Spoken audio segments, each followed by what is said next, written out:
Beneath Virginia's quiet landscapes lie secrets older than the colonies. Vanished peoples, mysterious stones, haunted graves, and legends written in the land itself. These are Virginia's ancient mysteries, strange, forgotten, and still unexplained. Welcome to Ancient Mysteries in Virginia. The Dighton Rock Connection.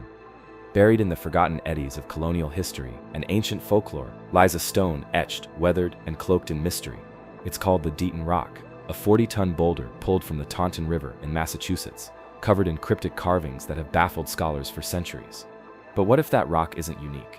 What if similar stones marked with strange symbols worn by centuries and dismissed as curiosities exist deep in Virginia's riverbeds and forests? Some believe they do, and they might hold the key to rewriting early American history.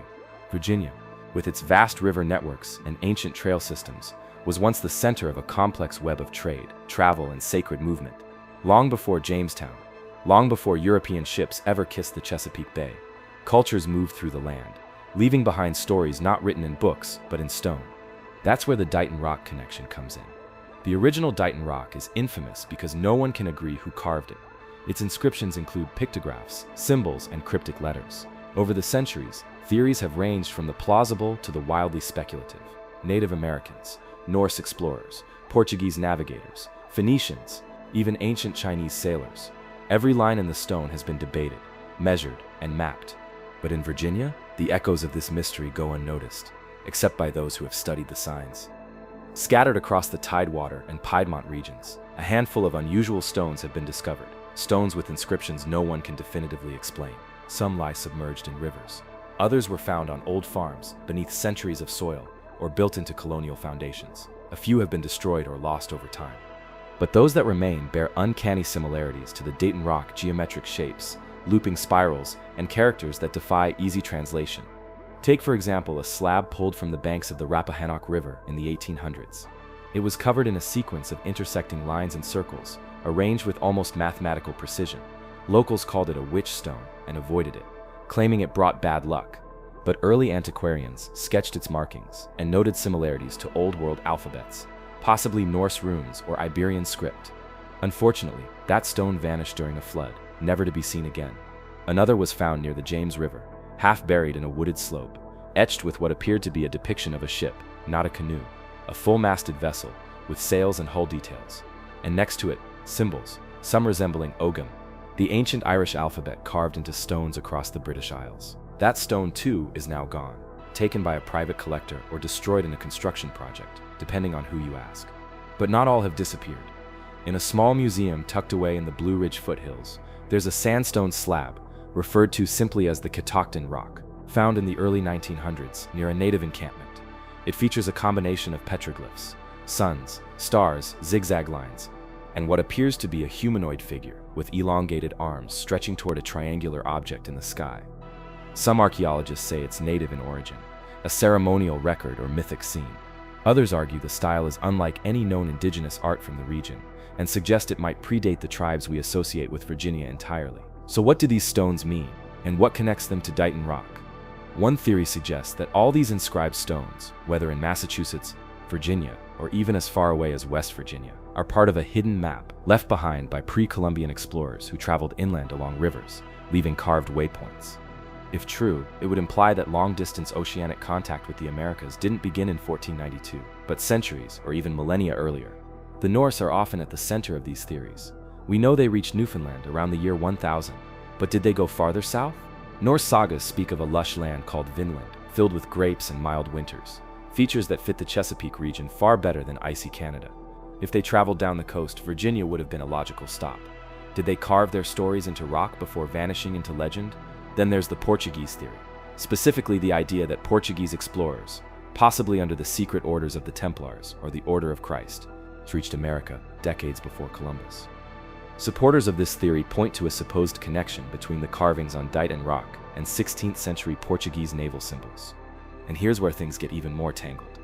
Some believe a secret expedition may have sailed up the Chesapeake into Virginia's rivers, leaving symbolic messages behind, cryptic proof of a forbidden journey. It sounds wild, and maybe it is. But when you place Virginia's mystery stones alongside Dighton Rock, strange coincidences emerge. The same pattern of marginalization, dismissal by mainstream historians, loss of artifacts, and unexplained disappearances. The same layered mix of cultural fingerprints, symbols that resemble indigenous art but also echoes of Mediterranean, Nordic, and even Asian writing systems.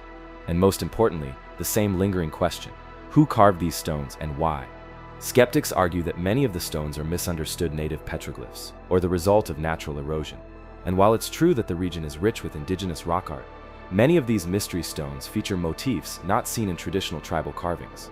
Some are cut with tools far sharper than stone, possibly metal, tools not believed to be present until Europeans arrived. And if the erosion patterns are any clue, still, the mainstream stays quiet. The stones lie forgotten in basements, barns, or buried beneath new construction.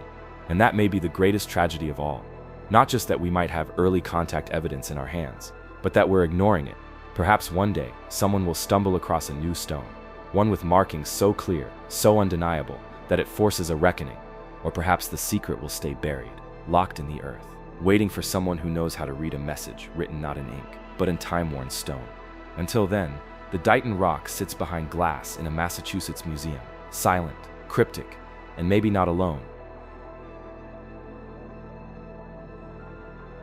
The disappearance of the Saponi tribe. In the rolling hills of central Virginia, where forests whisper with forgotten tongues and rivers carry memories older than maps, there once lived a proud and powerful people, the Saponi tribe. They were part of the Siouan-speaking nations of the East, known for their hunting skill, deep spiritual traditions, and fiercely guarded independence. For centuries, they called the region around the present-day cities of Lynchburg and Charlottesville home. But sometime in the 1700s, they began to vanish. Not all at once, not in war, but slowly, almost invisibly. By the close of the 18th century, the Saponi were no longer listed on maps or censuses. No great battle, no massacre, no clear migration, just an absence like smoke blown away by wind. So what happened to the Saponi? To most historians, the answer is assimilation. Records show that some Saponi joined with related tribes, like the Tutelo and Monacan. Others moved northward, and were later absorbed into the Iroquois Confederacy. A few merged into colonial society, taking on English names, marrying into European or African families. Their cultural identity gradually erased by pressure, necessity, or design. But to the people who still carry Saponi blood, and to the storytellers who listen, there's another version, one that speaks not of disappearance, but of deliberate concealment, according to oral traditions passed down through generations. Not all the Saponi left. Some stayed, slipping beneath the surface of recorded history. And not just figuratively. Legends tell of an exodus into the underground, literally retreating into hidden cave systems beneath the Blue Ridge Mountains and the Piedmont Plateau, a secret refuge beneath the earth, away from colonists, soldiers, and forced relocation. These tales aren't as far-fetched as they sound. Virginia's geology is riddled with limestone caves and natural tunnels, some stretching for miles beneath the forest floor. Locals speak of passages that connect entire valleys, of echoing chambers so large they feel like cathedrals, and of sudden cold spots in the woods where ancient vents breathe mist year-round. The Lurai Caverns and Grand Caverns, both discovered in the 1800s, are tourist attractions today, but many similar formations remain unexplored, sealed off, or too remote to reach without specialized equipment. Some elders say the Saponi knew these caverns well. They used them long before colonists arrived, for storage, ritual, and travel during times of conflict. When European pressure mounted, they simply retreated into what they already understood. They disappeared not into another land, but into the land itself. This idea is echoed in the story of the Night of the Vanishing Fires. According to one version, colonial scouts once camped near a Saponi village, nestled along the Staunton River. But when they crept in by dawn, they found nothing. No people, no bodies, just extinguished hearths and a strange silence. Tracks led to a nearby ravine, then stopped abruptly. The soldiers searched for hours but found no trace. Locals claimed the Saponi had melted into the rocks. Are these just folktales? Maybe, but clues linger. Old surveyor journals from the 1700s mention finding unusual structures deep in the mountains, stacked stone walls underground, ceremonial-looking alcoves, and strange paintings in red ochre. One explorer, a man named Ambrose Wills, wrote of hearing voices in the rock while camping near what's now George Washington National Forest. He claimed to see faint lights at night, lanterns, perhaps moving through cracks in the cliffs. Over the centuries, local residents have reported similar sightings. Strange rhythmic drumming heard in places with no trails, flickering lights dancing across hillsides, children claiming to see people watching them from behind trees, silent figures dressed in deerskin, vanishing when approached. Superstition? Probably, but taken together, they form a pattern. a pattern that suggests something ancient remains hidden. Then there's the question of the Saponi's spiritual beliefs. Like many eastern woodlands peoples, the Saponi believed in a world layered with unseen forces. For them, the land wasn't just territory, it was alive. Certain caves were seen as portals between realms. When someone died, their spirit passed through the earth, not above it. Some caves were never entered casually. They were sacred, used for ceremony, vision quests, and burial. A tribe facing extinction might well retreat into those sanctuaries, hoping to wait out the storm of colonial expansion, or to simply preserve what they could in secrecy. It's possible they never planned to vanish forever. Maybe the idea was survival in hiding, waiting for a time when their culture could re-emerge. But that time never came. Generation after generation passed in concealment, and the stories began to fade, until all that remained were whispers. And yet the Saponi haven't truly vanished. In recent decades, descendants have begun reclaiming their heritage. Saponi identifying communities exist today in both Virginia and North Carolina. They carry family stories of names changed to hide identity, of secret traditions kept alive in basements and backwoods, of great-grandparents who knew things they shouldn't. Some of these families are relearning the old languages, reviving dances, and tracing their ancestry through church records, DNA, and hidden archives. But for many, the biggest clue lies not in documents, but in the land itself. There are still places in Virginia where GPS fails, where compasses spin, where the trees grow in tight, unnatural spirals, places where time feels thin, and the air tastes like stone. Some believe these are markers, natural camouflage for entrances long sealed. A few modern explorers, armed with caving gear and old maps, have tried to find them. Some return shaken, some don't return at all. One cryptic blog post from 2009, now scrubbed from the internet, described discovering a sealed stone doorway deep in a hollow north of Appomattox. Carved into it, allegedly, was a symbol, a serpent wrapped around a tree, with 3 stars above. The explorer said he felt watched. He left quickly. Days later, the blog was gone. It could be fiction, or it could be something else. An unbroken thread from a people who chose silence over surrender. In the end, maybe that's the point. The Saponi didn't vanish. They escaped from war, from disease, from erasure. They left behind a riddle, not a story of conquest or defeat, but of resistance through invisibility. And somewhere beneath the ancient stones of Virginia, that riddle waits, not to be solved, but to be remembered.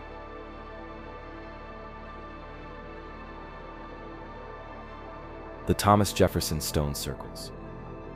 Long before he was president, before the Declaration, before Monticello crowned its hill, Thomas Jefferson was something else, a curious man obsessed with the mysteries of the land.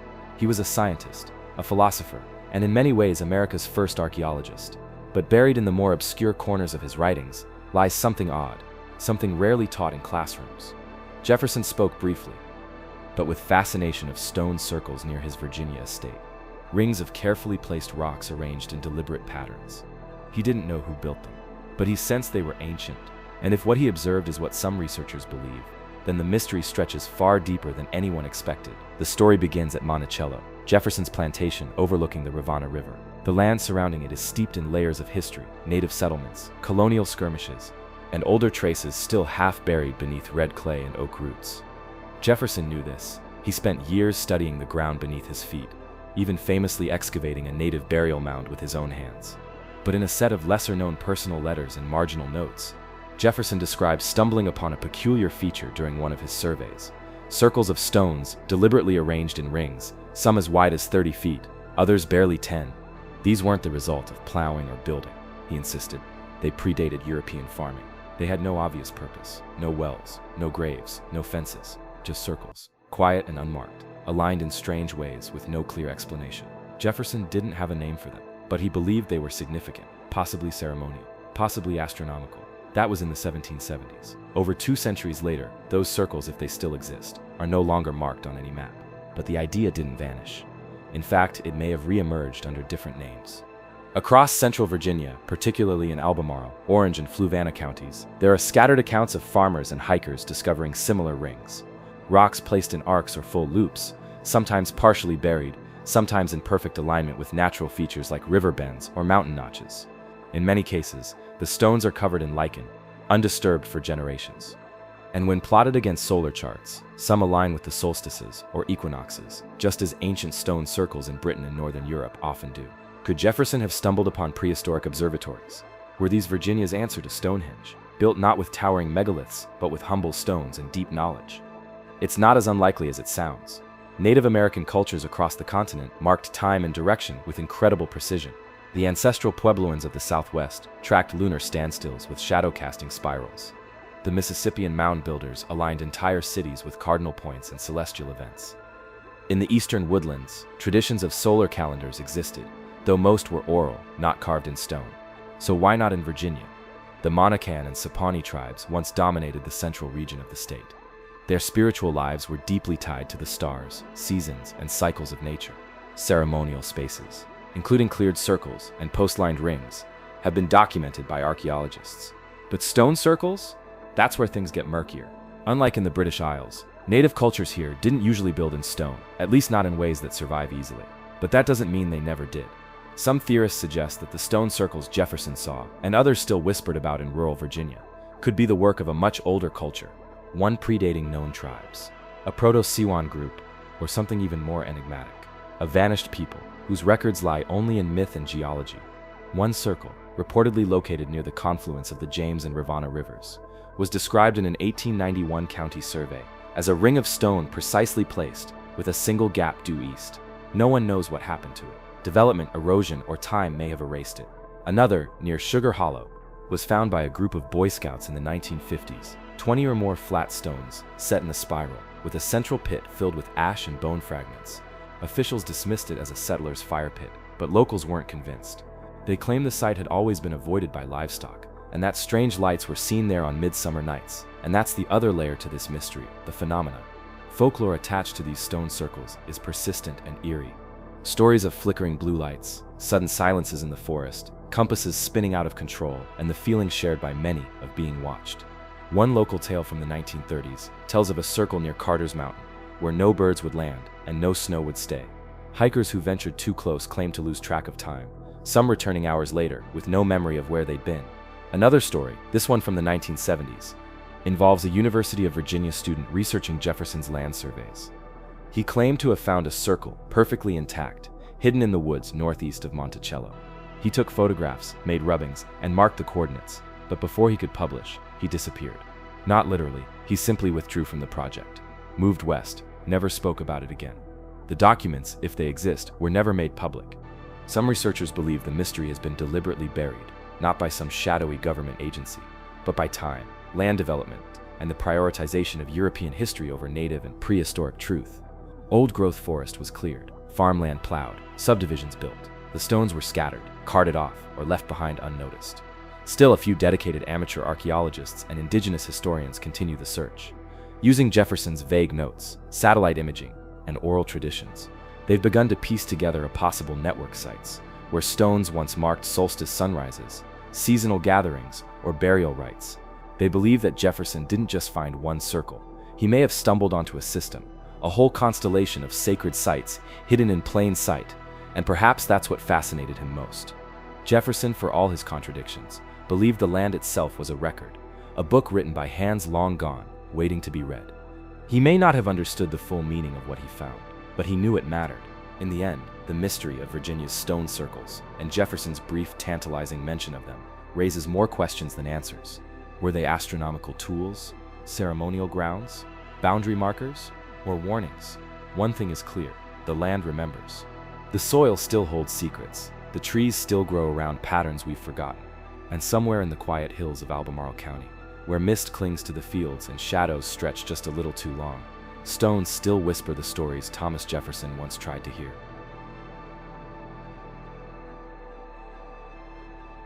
The natural Chimneys, an ancient star worship. Towering like the weathered pillars of some forgotten temple, the natural Chimneys of Augusta County rise suddenly from the Virginia countryside. 7 massive limestone columns, some over 120 feet tall, jutting out of the earth like the fossilized fingers of ancient gods. To tourists, it's a quirky geological site, a natural oddity tucked into the Shenandoah Valley. But to those who've studied the legends, patterns, and energies surrounding these spires, the Chimneys are far more than stone. They may be remnants of an ancient ritual ground, built not by hand, but by time and worship. A sacred place where sky and stone once spoke the same language. A site of star worship. Geologists say the Chimneys formed over 500 million years ago, when layers of sedimentary rock, limestone, and dolomite were shaped by erosion, tectonic uplift, and time. rain, wind, and subterranean forces carved these strange towers. That's the scientific explanation, and it's not wrong, but it's also only half the story. Long before colonial settlers arrived in the valley, the land surrounding the Chimneys was home to indigenous peoples, likely the ancestors of the Monacan, Tutelo, and Saponi. For them, these stone formations were more than scenic, they were sacred. Oral histories passed down through Monacan elders speak of the standing ancestors, stone beings, who watched the stars and carried messages between worlds. The site was believed to be a meeting place between sky spirits and earth people, a portal of sorts, where rituals could bring harmony or warning depending on the movement of the stars above, and the stars are key. The Chimneys are uniquely placed. When plotted against solar and lunar paths, their arrangement begins to resemble an observatory. During the summer solstice, sunlight passes between two of the tallest towers at sunrise, casting a long shadow that points directly toward a nearby hilltop, believed by some to have once hosted ceremonial fires. During the winter solstice, the moon rises between two other columns, casting silver light into a shallow basin surrounded by stones. Whether coincidence or ancient knowledge, the alignments are uncanny. Some researchers argue that these formations mirror constellations, particularly Orion, a sacred celestial figure in many indigenous cosmologies. When viewed from a specific angle at dusk in early spring, 3 of the central chimneys line up with the belt stars of Orion. The effect isn't perfect, but it doesn't need to be. For ancient skywatchers working without metal tools or written charts, the match is stunningly close, and the symbolism runs deep. In many Eastern woodland traditions, Orion wasn't just a hunter, it was a path, a cosmic road along which souls traveled after death. To align a sacred site with Orion was to anchor heaven to earth. Ceremonies conducted under these stars were often rites of passage, death rituals, or seasonal offerings. If the natural chimneys were used this way, they weren't just a backdrop.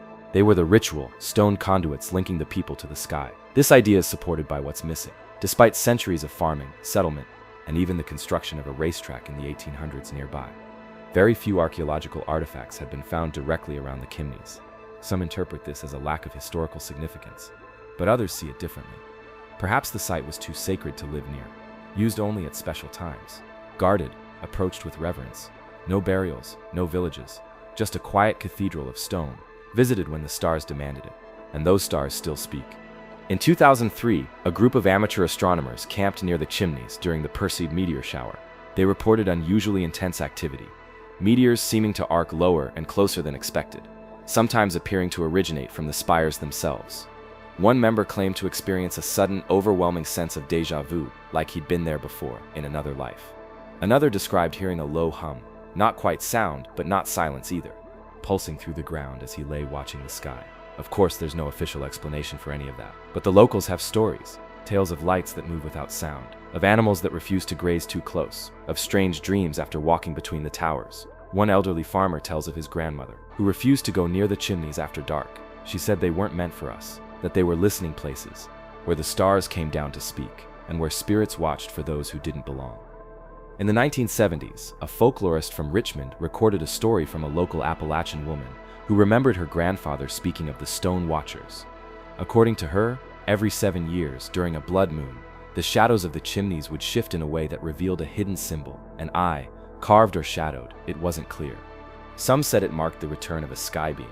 Others believed it signaled a warning that the balance between sky and earth had been broken. We don't have physical proof of these events, but we do have echoes. In recent years, drone scans and 3D modeling of the Chimneys have revealed unusual ands and patterns that don't match known erosion paths. Some resemble carvings, geometric shapes, parallel lines, even a spiral near the base of one pillar. Experts are divided: natural formation, pareidolia, or the fading remnants of ritual marks left by hands hundreds or even thousands of years ago. One symbol, in particular, keeps resurfacing: a concentric spiral, almost identical to those found in petroglyph sites from New Mexico to Ireland. Spirals are among the oldest spiritual symbols in human history, often representing time, the cosmos, and rebirth. If carved intentionally, it suggests that the Chimneys were not just aligned with the stars, but encoded with cosmic meaning. Today, the natural Chimneys are mostly quiet. Families picnic, kids climb the trails, and tourists snap photos. But beneath the laughter and sunshine, something older still lingers, a hush between the stones. A presence that doesn't fade with time. And on certain nights, when the sky is clear and Orion rises over the hills, you can stand between the towers and feel it, that ancient pull, that alignment of earth and eternity. You're not just standing in a park, You're standing in a place where the stars were once worshipped, where stone became sacred, and where the sky was more than backdrop. It was home. The natural Chimneys haven't forgotten. And maybe, just maybe, neither have we.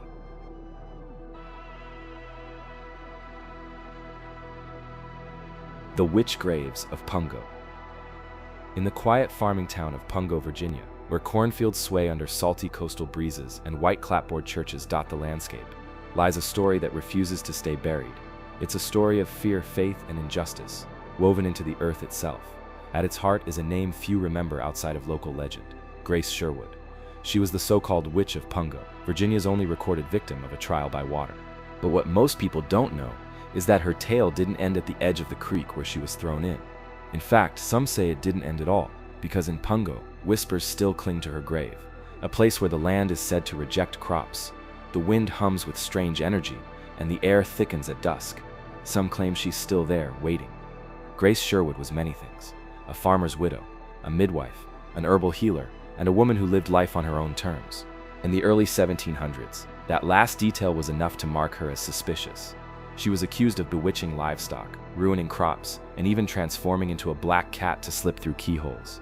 The usual trifecta of accusations: female independence, unusual knowledge, and bad luck. Her neighbors took her to court multiple times, but without conviction. Finally, in 1706, the local authorities decided to settle the matter in the old-fashioned way, with a trial by ducking. The belief was simple: if she floated, she was guilty. If she sank, she was innocent, but probably drowned. They bound her hands and feet and threw her into the Lynnhaven River. She floated. Grace was dragged from the water, imprisoned, and labeled a witch. But here's where things start to twist. She didn't burn at the stake. She didn't vanish. She served her time, around 7 years in prison, and returned to her land in Pungo. She lived quietly, grew herbs, and tended her farm until her death in the 1740s. But that wasn't the end. That was just the beginning of the legend. Over time, locals began to claim strange things about her burial place. The exact location was never confirmed, but oral tradition insists she was laid to rest near her home, beneath a large tree at the edge of her property. For decades, then centuries, residents avoided that patch of land. Horses refused to ride through it. Crops wouldn't grow right. Tools rusted overnight. The tree itself twisted unnaturally, growing at an angle as if recoiling from what was buried beneath. Some say the earth around the supposed grave was never still. Rain pooled where it shouldn't. Frost came early, and sometimes, only on moonless nights, people claimed to see a woman's figure walking the tree line, barefoot, arms outstretched, hair soaked as if she'd just risen from the river.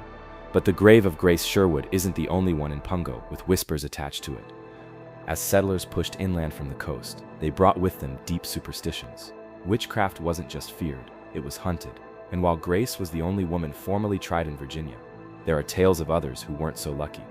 In nearby cemeteries, some overgrown, others still in use, there are unmarked graves with unusual features. Stones laid flat instead of upright, buried deep instead of shallow, or placed outside the traditional bounds of consecrated land. One old tale speaks of a woman named Eliza W., who died under suspicious circumstances in the late 1600s. Her grave, supposedly near the woods off Princess Anne Road, is said to hum during thunderstorms. Another speaks of a black-eyed healer buried beneath a barn foundation, whose resting place was never blessed, and whose name was erased from the family Bible. All of them share the same pattern: no church burial, no ceremony, no name, just quiet exile beneath the soil. 'Tis said that when you walk through those graveyards on certain nights, the headstones shift ever so slightly. Names fade and return. Winds blow against the trees, but not the grass. And if you stand still, you might hear whispers, not of words, but of breath, close to your ear and gone in a blink. And still, it's Grace who holds the center of the story. For years, no marker stood for her, no memorial, but in 2006, 300 years after her trial, Virginia formally pardoned Grace Sherwood. A statue was erected in her honor near Centara Independence Hospital in Virginia Beach. It shows her holding a basket of herbs, her expression calm, almost amused, like she knows something we don't. It's a beautiful tribute, but it's not where the real gravity lies. Locals say that if you want to find Grace's presence, you don't go to the statue, you go to the swamp, where the Lynnhaven waters still curl like dark fingers through the marsh. You go to the fields where nothing grows quite right. You go to the tree that shouldn't still be standing. And if you really want to understand the weight of her story, you stand beneath that twisted tree on the anniversary of her ducking, July 10th. That's when the air grows still. That's when the crickets stop chirping. That's when even the skeptics say something's watching. Whether it's Grace or just the echo of injustice, one thing is clear: The land remembers, and it marks its dead differently when they were betrayed. The witch graves of Pungo are more than just ghost stories. They are scars, not on the land, but on the collective memory of a region that once let fear become law. And if the legends are true, those buried women, named and nameless, still walk the fields they were exiled from, waiting for the day when they're no longer called witches, just women.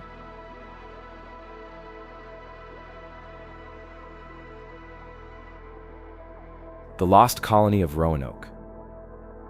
It begins with a dream, England's ambition to carve a permanent colony into the New World, a promise of riches, glory, and a foothold in a land overflowing with untamed opportunity.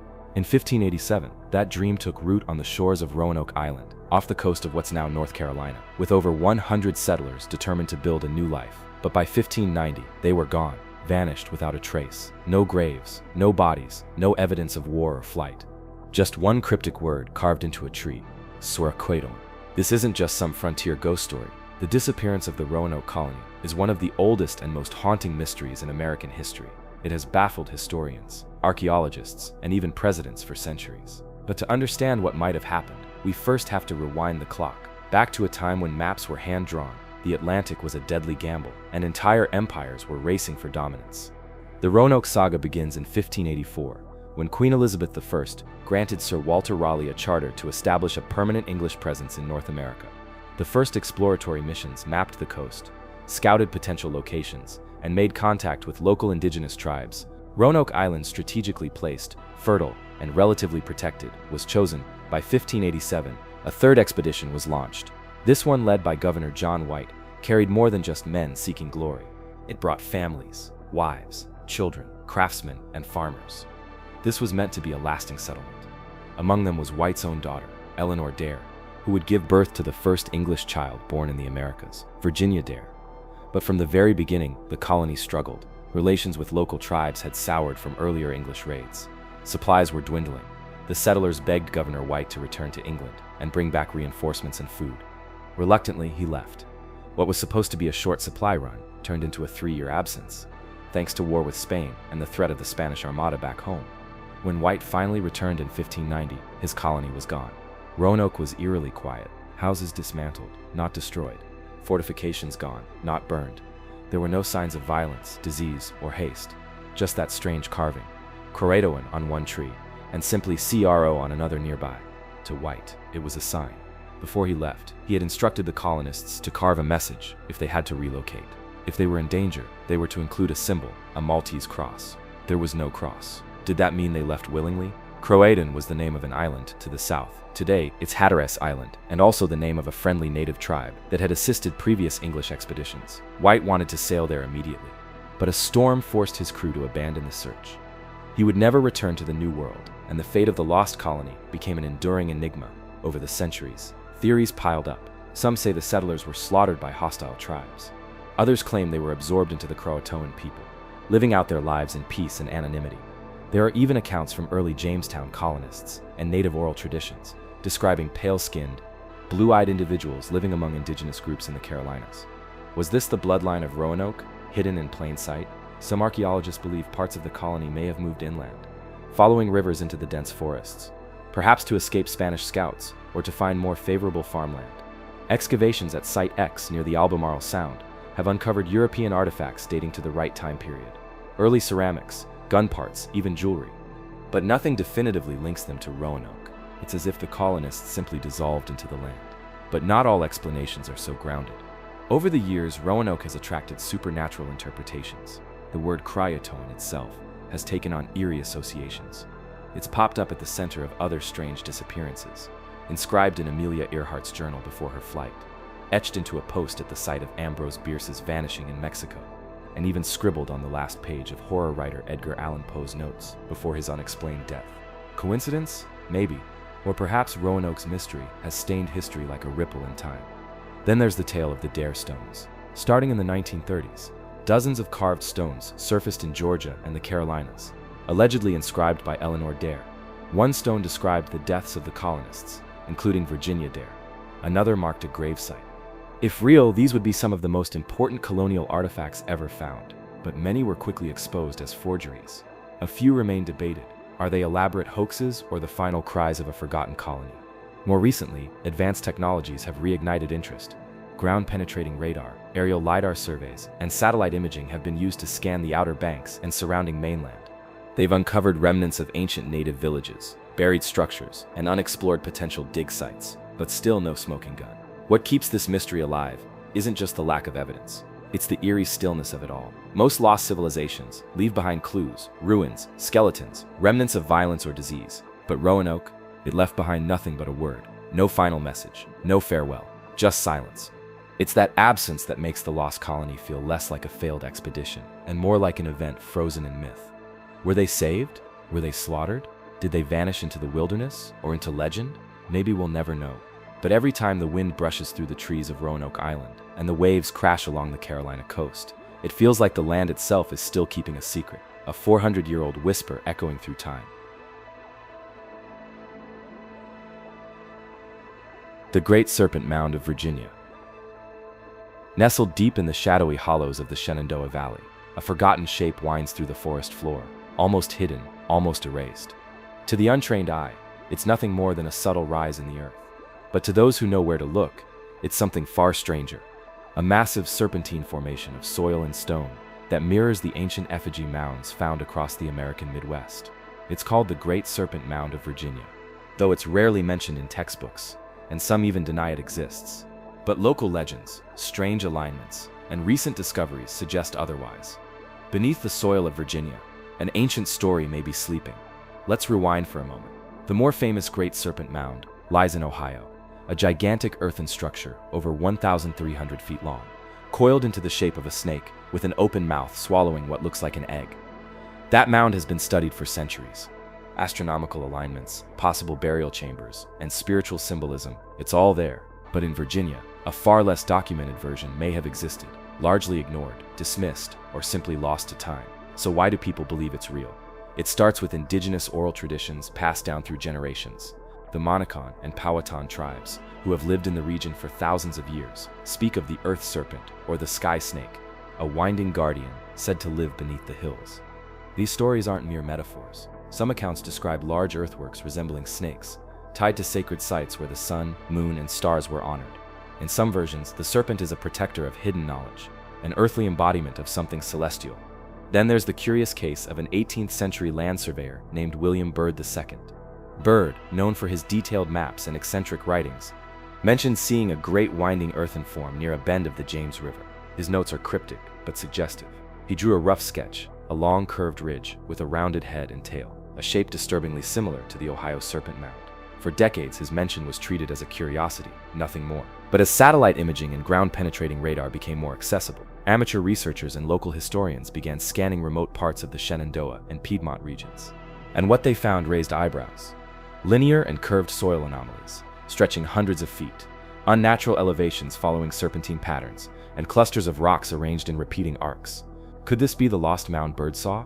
Some believe the site lies near Massanutten Mountain, where the terrain forms a natural enclosure, and where indigenous people once gathered for ceremonies. Others point to the area near Natural Bridge, another ancient, sacred site where strange stone circles and snake-like embankments have been found hidden beneath leaves and brush. These locations, while degraded by time and weather, appear to share structural characteristics with other known effigy mounds. But perhaps the most compelling aspect isn't the shape, it's the alignment. Those who have studied these potential serpent formations say they line up with the solstices, just like the Ohio Serpent Mound. During the summer solstice, sunlight breaks through the trees and lands directly on what would be the serpent's head. During the equinox, it follows the serpent's body, casting shifting shadows that resemble movement. Whether coincidence or design, this alignment suggests the builders had astronomical knowledge far more advanced than once thought. It gets weirder. Magnetometer scans in certain areas have revealed disruptions, intense magnetic shifts that shouldn't be there. At the Ohio Mound, similar magnetic anomalies were recorded, leading some to believe the sites were built over areas of natural power or energy convergence. If the Virginia site mirrors this, it could mean the builders intentionally harnessed or honored these unseen forces, ancient energy lines, ley lines, earth currents, whatever you want to call them. It implies a kind of technology or spiritual sensitivity we've only just begun to understand, and yet official archaeology remains silent. Why? Partly because much of the evidence is fragmented, degraded, or buried, but also because the concept challenges deeply held narratives. The idea that prehistoric indigenous peoples in Virginia, long before European contact, could have created massive astronomical earthworks is something mainstream history has often overlooked or dismissed. But for local native tribes, it's no surprise at all. Some Monacan elders speak quietly of a time before time, when the sky serpents danced with the stars and the earth was shaped to honor them. They say the winding form is both a map and a message, a guide through the heavens, and a story written in soil. And then there's the symbolism. The serpent, across countless ancient cultures, represents knowledge, rebirth, and the cycle of life. In Mesoamerican, Egyptian, and even Celtic mythology, the serpent bridges the earth and sky, a creature that slithers below but watches above. If Virginia's ancestors carved a serpent into the land, it wasn't just decoration, it was sacred geometry, a prayer, a warning, a monument. One unexplored theory even suggests the Virginia serpent is older than the Ohio version, perhaps the original inspiration. That long before migration patterns carried mound builder culture westward, the first great symbols were laid in the eastern mountains, later forgotten or consumed by forest and flood. Today, hiking through the suspected mound area is an odd experience.